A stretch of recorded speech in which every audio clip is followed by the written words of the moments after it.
ముంబై నటి జత్వాని కేసు కీలక మలుపు తిరిగింది. ఈ కేసులో పలువురు ఐపీఎస్ అధికారులను నిందితులుగా చేర్చారు. వైసీపీ నేత కుక్కల విద్యాసాగర్ రిమాండ్ రిపోర్టులో వీరి పేర్లు పొందుపరిచారు. ఐపీఎస్ అధికారులు కాంతిరాణా, టాటా, విశాల్ గున్ని, పిఎస్ఆర్ ఆంజనేయులను నిందితులుగా చేర్చారు.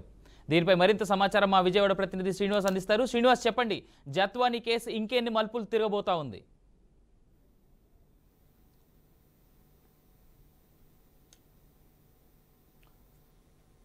ఇప్పటికే జత్వానికి సంబంధించిన కాదంబరి జత్వానికి సంబంధించిన కేసు కీలక మలుపులు తిరుగుతూ అవినాష్ ఆంధ్రప్రదేశ్లో చోటు చేసుకున్నటువంటి ఏదైతే ముంబై నటి అదేవిధంగా మెడికల్ డాక్టర్ ఎవరైతే ఉన్నారో జత్వాని కాదంబరి జత్వానికి సంబంధించినటువంటి కేసు అనేక మలుపులు తిరుగుతూ వచ్చింది. ఇప్పుడు అరెస్టుల పరంపర కొనసాగుతున్న నేపథ్యం.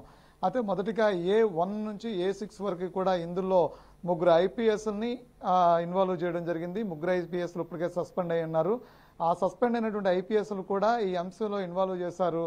వాళ్ళని అంటే ఏ కేసు అయితే ఉందో జత్వానికి సంబంధించిన కేసు ఏదైతే ఉందో అందులో ఎఫ్ఐఆర్లో ఆ రిమాండ్ రిపోర్ట్లో వాళ్ళ పేర్లు కూడా మెన్షన్ చేయడం కూడా జరిగింది.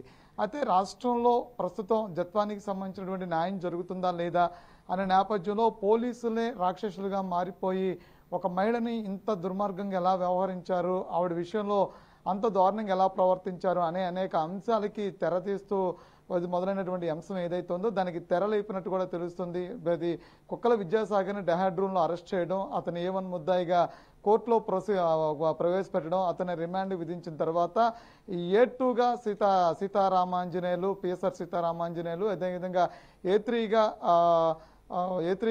క్రాంతిరాణా టాటా, ఒక ఏసీపీ హనుమంతరావు ఏసీపీ, అప్పుడు అక్కడ ఇబ్రహీపట్నంలో విధులు నిర్వహిస్తున్నటువంటి ఒక సిఐ, ఆ తర్వాత ఇక్కడ అప్పుడు డీసీపీగా ఉన్నటువంటి విశాల్ గున్ని, వీళ్ళ ఆరుగురిని కూడా పూర్తి స్థాయి బాధ్యులను చేస్తూ కూడా ప్రభుత్వం చర్యలు చేపట్టిందని చెప్పుకోవచ్చు. అయితే కాదంబరి జత్వానికి సంబంధించినటువంటి కేసు అనేక మలుపులు తిరుగుతూ వచ్చింది. కుక్కల విద్యాసాగర్ దగ్గర తప్పుడు కేసు పెట్టడంతో మొదలైనటువంటి ఏదైతే ఈ హెరాస్మెంట్ అంటే ఆవిడ పట్ల అప్పుడు దురుసుగా వ్యవహరించినటువంటి అంశం ఏదైతే ఉందో ఒక తప్పుడు ఎఫ్ఐఆర్ ఒకటి నమోదు చేయడం, ఆవిడ కుటుంబాన్ని ఆంధ్రప్రదేశ్ తీసుకురావటం, వాళ్ళందరినీ కూడా ఇక 40-45 రోజుల పాటు జైల్లో ఉంచడం, వాళ్ళ అనారోగ్యం పాలు చేయడం, ఇవన్నీ కూడా అప్పుడు ఐపీఎస్లో ఉన్నటువంటి వీళ్ళు తీసుకున్నటువంటి నిర్ణయాలు, చట్టాన్ని చేతుల్లో తీసుకుని వ్యవహరించినటువంటి విధానం.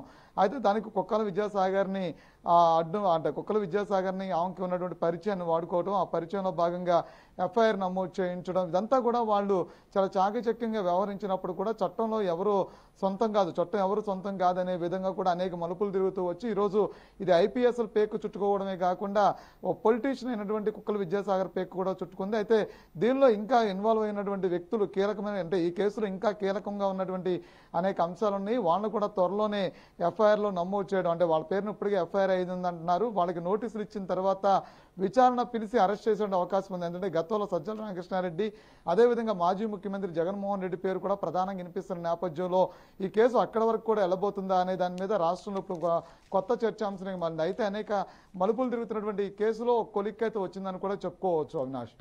Right Srinivas, thank you for the update.